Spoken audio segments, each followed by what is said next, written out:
Hello and welcome to episode 12 of the Man and Music Show with me, Toby Allen, the podcast where we talk to Mina musicians and music industry leaders to find out real life strategies to solve real-time issues within today's music landscape.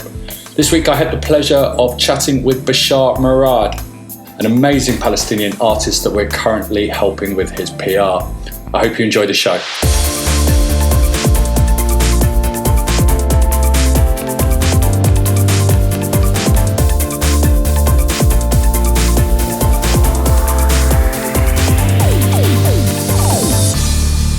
Welcome to another edition of the Man and Music Show, and this week I'm really pleased to have one of our present artists at the moment, Bashar Murad. Bashar, welcome to the show. Thank you, Toby. Thank you for having me. Let's just delve straight into it, get into the juicy bits. So do you want to just introduce yourself and tell us where you're from? So my name is Bashar Murad. I'm a Palestinian pop artist, singer-songwriter from East Jerusalem. Awesome. Where did it all start for you? What got you into music? I was surrounded by a musical environment since a very, very young age. My father founded a band in 1980 called Sabreen, and it was a very important band for Palestinian music, which affected music in the region, even not just in Palestine. And a lot of artists, even until today, credit Sabreen for a lot of their inspiration. And so I was born into the peak of the band in 1993. And I was always, my parents would always just carry me with them to the concerts, to the studio. So from a very young age, I got to see and I realized the importance of music and how I can use it as a tool or as an outlet to channel all my frustrations and all anything that I go through. And so I use music from a very young age as this tool to escape reality. I was going to say further to that is what are the messages that you try? What are the challenges that you have? What are your thoughts in life that you try and convey through your music? I usually, whatever I talk about in my music, it's usually a reflection of something that I went through. It's hard for me to write about something that I didn't go through. And so a lot of my topics are a reflection of certain struggles that I go through. So for example, being Palestinian, living under occupation, being gay, living in a Middle Eastern society. And so I think those two things are the main things that have shaped me and that have, or at least for now, it's what I've tended to focus a lot on through my music. But to me, it's very important to take these serious topics and to talk about them in a light way and in a sarcastic way. And because I know a lot of people are going through similar issues and can relate. And I want to help people maybe see the lightness of the situations and see how, as bad as things are, it's not the end of the world. And maybe if I take it in a song and laugh about it, and make it catchy and make people dance to it, then maybe it can make these troubles a little easier on them. How would you describe the music that you typically create? Do you do multiple genres? What's the main style that you do create? I would say the main genre is pop music. But what I love about pop music is that it's not really one genre. It's a mix of so many different genres. And that's what I love about it, is that I get the freedom to take a little bit from here and a little bit from there and then mix it all together into a nice, pop format.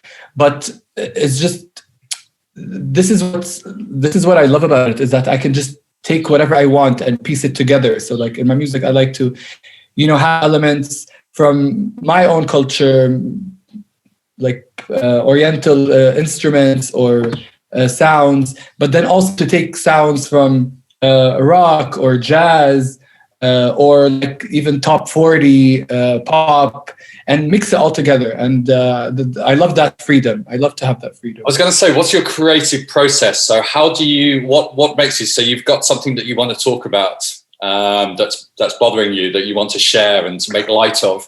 How do you actually then go about putting that together into the music that you produce? A lot of the time, I go through like maybe a writer's block for a while, and it's when I'm dealing with a certain issue maybe, and I take a while to like go through it, feel the feelings that come with it, and then all of a sudden at some point I get like a chorus or a hook or something, and I write it down, and I usually start from there. I have maybe a general theme or like a hook that I know will carry the song. And then I usually go to the piano and start to find the right chords that work with it and slowly build the whole thing. And then I go after and I produce a little demo on my own. And then I continue to work with another producer who can make it bigger and better and shinier. Yeah. What platforms do you use to make your music? Like what programs? I use Logic, Pro Tools and Logic mostly. Yeah, fantastic. Yeah. I wanted to talk about your latest track and what that's all about. Do you like to just enlighten us all about this fantastic track doing the rounds at the moment? So Maskhara, which literally means mockery, or loosely translated as BS.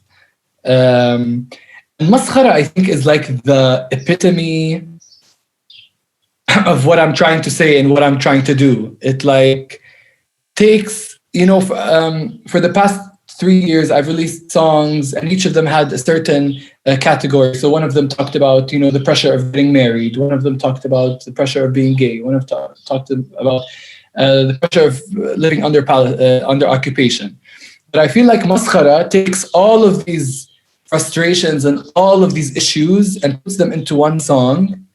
And it just talks about, the world that we are living in, and how really if you look at media and if you look at social media, you feel like we are living, like there's some kind of joke or there's some kind of mockery, basically. And the song, the chorus says, pour another glass, roll another cigarette, maybe I'll forget all this bullshit or all this mockery. And throughout the whole song, I'm complaining about things that I'm going through. And in the video, even, I tried to show, the different pressures that I'm going through. But then when the chorus comes, it just says, pour another glass, roll another cigarette, maybe I'll forget all this bullshit. And so it's like maybe helping to escape. It has this theme of escapism. You mentioned that it was mentioned that was your way of coping with certain things. Is that for everyone else, or is it just relevant for you? I mean, everyone else might have a different experience of dealing with their own issues. Yeah, no, I'm sure. So I'm sure some people can relate and some people don't. But I think the general theme, I think everyone is trying to escape, and everyone has a method of escape. Some people read, some people do sports, some people travel, some people smoke or party or drink.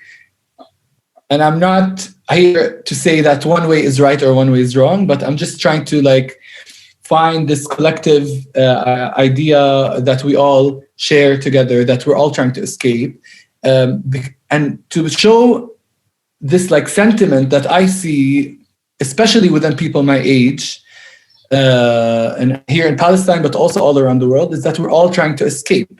And especially after this year, which has been very hard, and escaping has become even harder because you can't travel, you can't go anywhere. I've noticed that people are just trying to feel numb and just trying to let the time pass until maybe life returns to normal or something. And I wanted to highlight how ridiculous it is that, how ridiculous the reality is, and that maybe sometimes, for me, I feel like the only way to escape it is through drinking or through smoking. And it's sad, but it's like also a consequence of this harsh reality that not everyone can cope with. You created a fab video. I think it's absolutely an amazing video. How important was it that you needed to make a video to your song?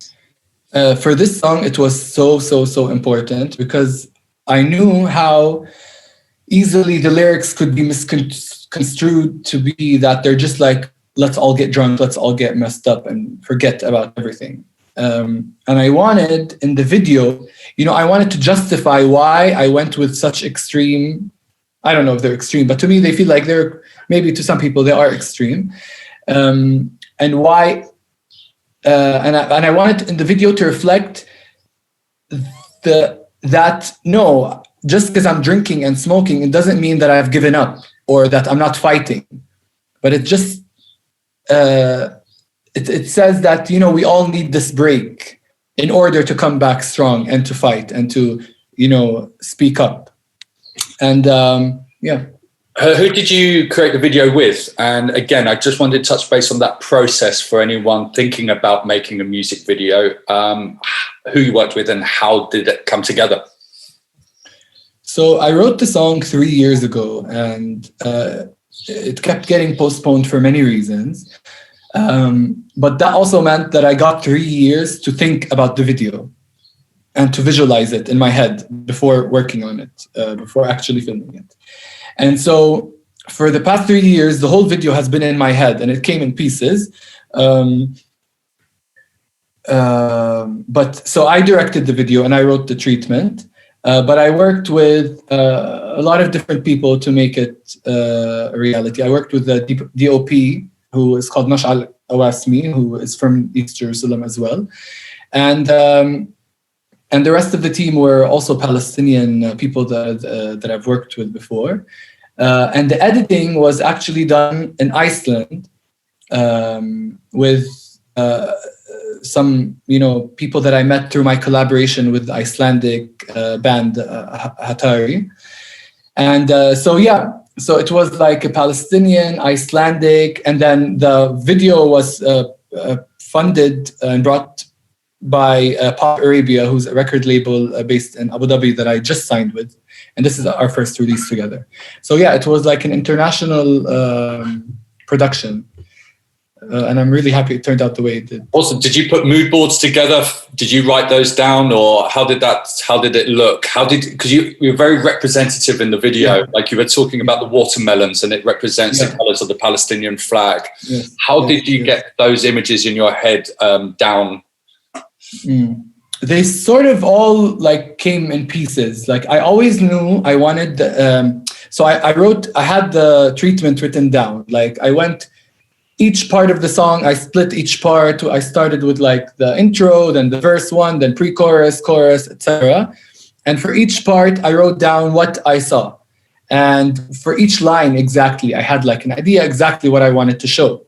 And a lot of the time, it was a reflection of the lyrics or another take on the lyrics. Because in the video, you never see alcohol or any cigarettes or any smoking. So I wanted like in the video to push it to another area.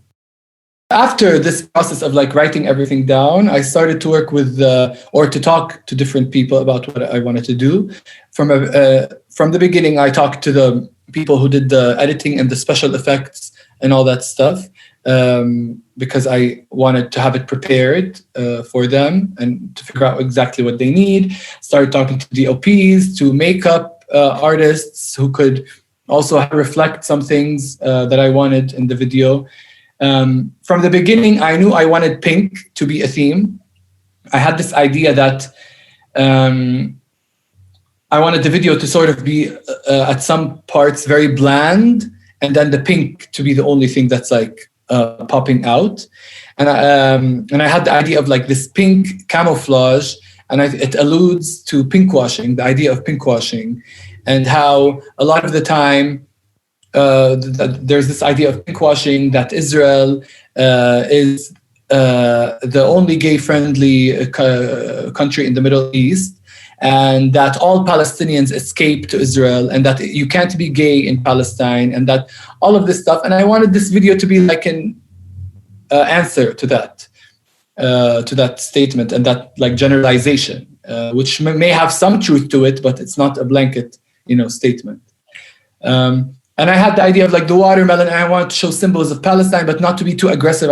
I've already done a video where I'm running in the desert carrying the Palestinian flag, but this time I wanted to have like these subtle hints, and that way maybe people would be curious and will go do their research once they read about the watermelon or they see the walls behind me and all this stuff. Awesome. I wanted to move on to your social media and the importance of fans. Do you do your own social media? Yes. What's the biggest thing that you got to get you on? Because you're quite involved and you've got some good numbers. What was it that you found connected with the fans? How did you grow your social media doing it yourself? I've been posting YouTube videos since a very long time, maybe since I was 14 or something. And I started on YouTube and just doing covers. And from an early age, I learned like how, this internet thing is just giving you a global platform. All of a sudden you're on a global stage and you can reach out to anyone in the whole wide world. And to me, that was something beautiful, especially being here in Palestine and living under, between walls and checkpoints and all these, having to get permits and visas and all this stuff. And the internet seemed to like make it a little easier and to give me a chance to share my voice with the world. There's no borders on the internet, is there? Exactly. It took a while. I started growing a following there, but then I think the most thing that got people's attention is when I started to sing in Arabic and when I started to do music videos.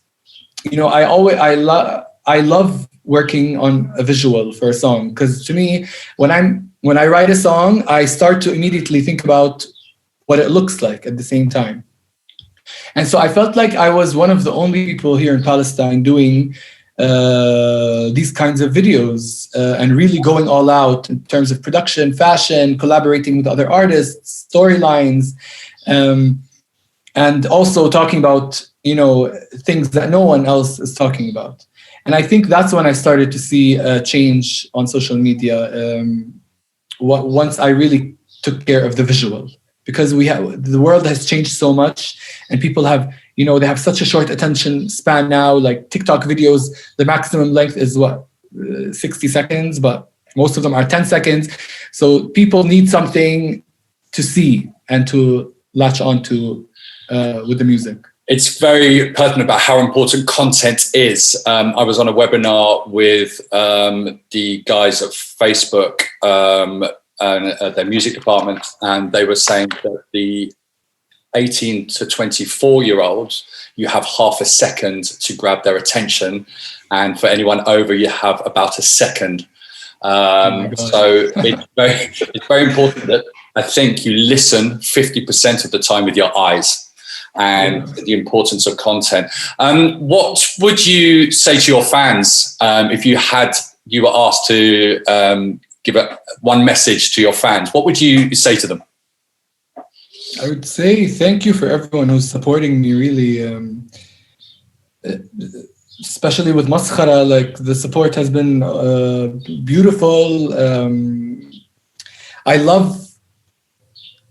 just love the people who are being so loyal and sharing my stuff as soon as it's out and sort of like doing my work with me, or something like that.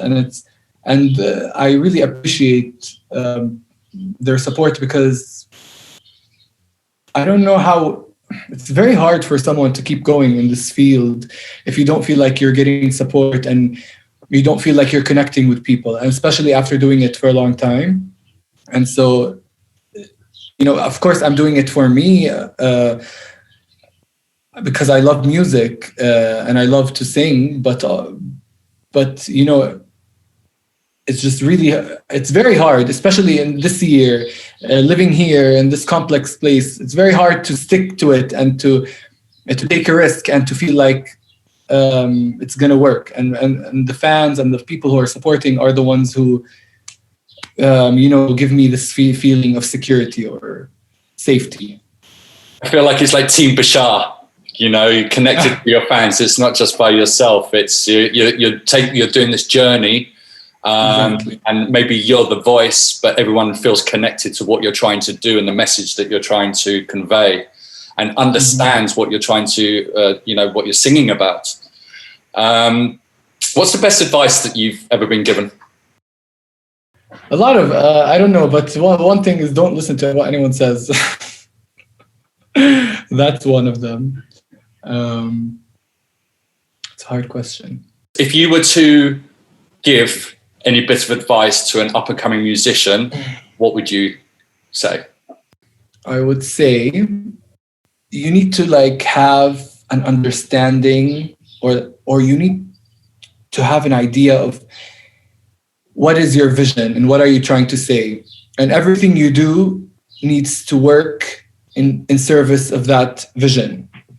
You also need to have, I think it's very hard to work in this field on your own. You need to find the right people who are as passionate about what you're doing as you are.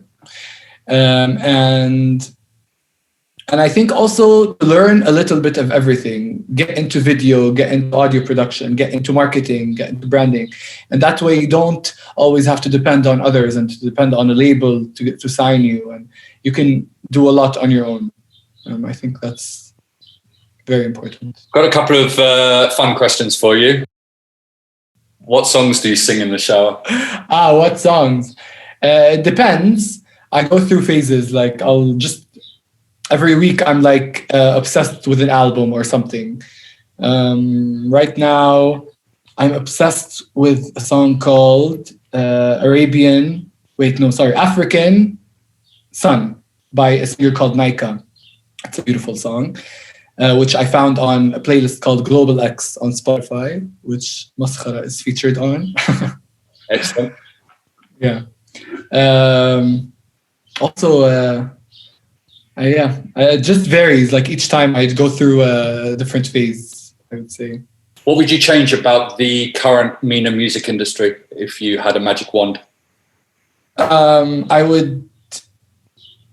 I need to see more support for indie artists and alternative artists. And I don't know, I just feel like we're seeing a lot of support for the same artists constantly. And we're not giving platforms to other artists and to other people who have something different to offer.